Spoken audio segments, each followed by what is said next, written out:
Oh, a very good evening if you've just joined us. Thank you very much for tuning into the SABC. Of course, we have been bringing you rolling coverage throughout the day. I am Liesl Wilson. I'll be with you between 9 and 1 a.m. And of course, we are live at the Results Operations Center here at Gallagher Estate in Midrand. It has been an illustrious day, to say the least. Of course, many South Africans going out to exercise the democratic right to vote and make their mark. 27.78 million officially registered according to the IC numbers. So as the data begins to trickle in, we are going to see how many actually turned up and what that ultimately means for the decisions going forward in our country. As we mentioned, this is a contentious landmark watershed moment for South Africa. So we'll be making sense of all these numbers and more on the SABC as the day progresses well into the morning, and of course as the clock ticks on. So on that note, we've been crisscrossing the country with our various reporters. We've also been following major players, both from political parties and independent candidates at large.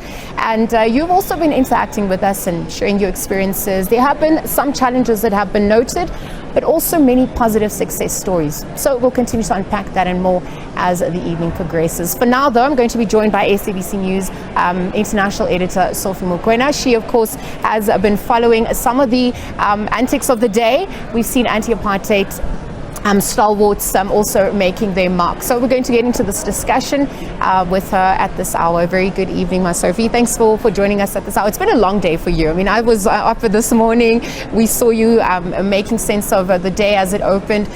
Ultimately, let's start with what transpired. We saw former presidents, we saw former deputy presidents, observer missions also in the country. Walk us through what you've observed in relation to the former president, Thabo Mbeki, who had casted his vote. What that moment also meant for him 30 years into our democracy. Well, remember he made an announcement weekend that he was in hospital. Yes. And him going to a polling station, he could have opted for a different way of ensuring that he's able to continue to vote, but he chose to go to the polling station. And he is actually, the polling station he often uses is near his house. But this time around, he went to this other polling station. And the fact that he was there, it was a clear demonstration that when you are a leader, you were once a leader, you have to lead at all times. And therefore, when you talk about voting, leaders must show the way. And you can't expect the citizens of the country to go and vote while you are not doing the same. And I think the message there was, let us continue to lead as leaders and demonstrate leadership at all costs. But secondly, to say, South Africans, this is your moment, and continue to cherish this moment, because it is processes such as this ones where you are able to review the road the country has traveled, and you are better placed in terms of giving a verdict. Given what's at stake for these elections, we saw some of the other stalwarts also coming through. Former Deputy President Phumzile Mlambo-Ngcuka also making her mark. She also echoed some sentiments. What were your observations on that front in relation to the leadership issue 30 years into our democracy? As you would recall, she was the executive director of the UN Women, and during that time, she started a project to assist women who wanted to contest elections, particularly the highest office in the land. And therefore, I think her observation is that this election, or these elections, we didn't see lots and lots of women voices. Yeah. And also, when you look at the people who are likely to occupy the highest office in the land, we don't have a woman who is a front runner in terms of the political party. As you know that with South Africa, the system is different. You don't vote for the president directly, you vote for the party. You have only 2 women who are leaders of political parties. And therefore, 30 years on, you are still struggling to ensure that women are able to lead in the highest office in the land. And I think for me, when I ask her about issues of women, we know that even us journalists, when we were doing stories during this election, and also when you invited guests, often you'd get male guests. Yeah. And therefore, it is a challenge. And I think for me, her making that call, particularly to young women on the continent in general, that don't pull back, continue to fight. No, absolutely. Representation amongst females on the platform and across the media has come to the fore. I wonder, just before we go to some of the other political parties, we've seen anti-apartheid stalwarts coming through. Ma'am Sophie also, echoing the significance of this for her.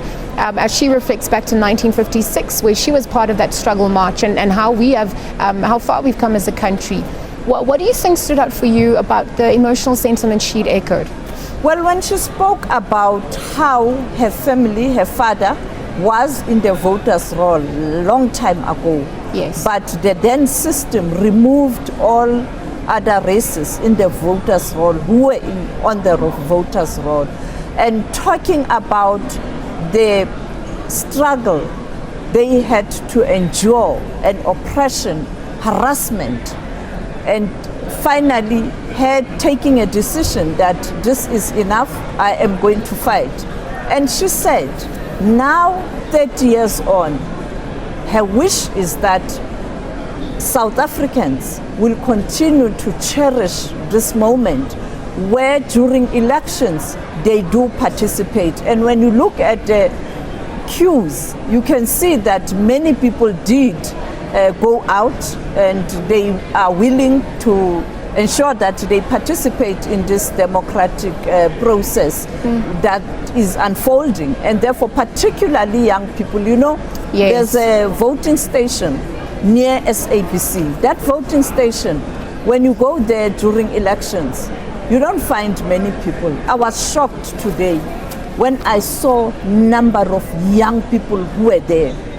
And you look at Wits University, the queue there, and other institutions of higher learning, you can see that young people did take a decision or perhaps respond to the calls that they cannot sit back and relax and be despondent because of the challenges they are facing. We know that when you talk about unemployment, the young people in this country are affected, not only in this country, on the continent. And the sad thing is that the population of this continent, when you look at the majority, it is young people. No, absolutely. I actually want to just get into some of the other dynamics that unfolded throughout the day. We've seen SABC with our massive footprint across the country, obviously following major players, political party leaders and independent candidates.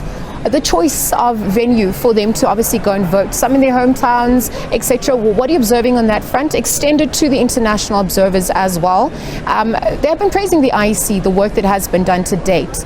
What are the sentiments at this point in terms of its follow through?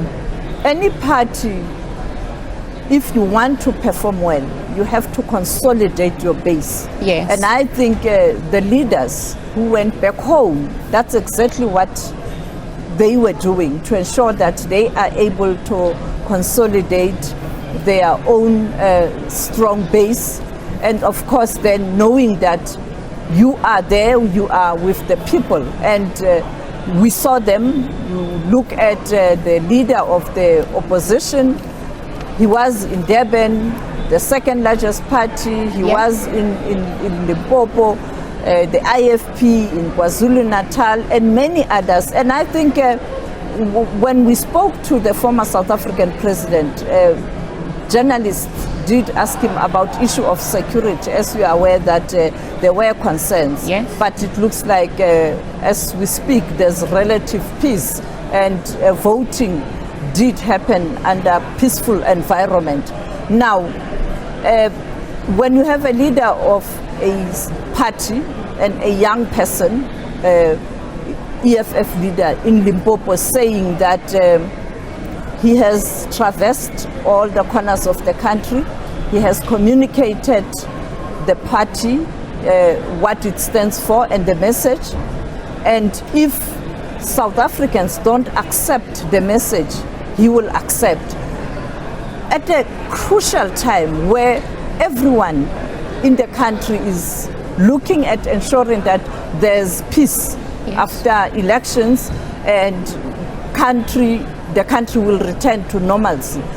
These are some of my observations during the day. But on the issue of international observers, we spoke to them as early as Monday. Clearly, they were quite impressed in terms of state of readiness of the Electoral Commission, but also including the broadcaster. As you know that as a national broadcaster, we have to create platform for those who are contesting elections to sell their manifestos and also to talk about what they are going to do if they get into power. And we were also told that it looks like that was done and executed very well. And I think many of them, some of them are from different countries, the Electoral Commission of Russia, of Venezuela, of Uganda. They were very, very surprised in terms of the level of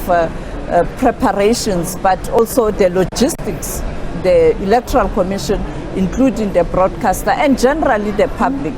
Well, we're going to have to leave that there. I know that there's plenty more of unpacking to go. Thank you for joining us. You've been here throughout the day. Of course, that coverage continues with you as the days progress. So SABC News International Editor Sophie Mokoena joining us here just to unpack some of the dynamics that have unfolded. She spoke about some of the anti-apartheid stalwarts, in fact, that had made cast their ballots. We're also looking at the observer mission, some of the sentiments echoed before, the opinion about the work done by the IEC, and really where to from here as those processes unfold. Just a point to note at this point, voting has now officially closed as of 9 p.m. Of course, where voting has been completed, people who are still in line are obviously going to be a process. So we'll continue to bring you all that. We're monitoring activities across the country. As you can see, us as the SABC are not just based at our studios in Auckland Park or even here at the Results Centre.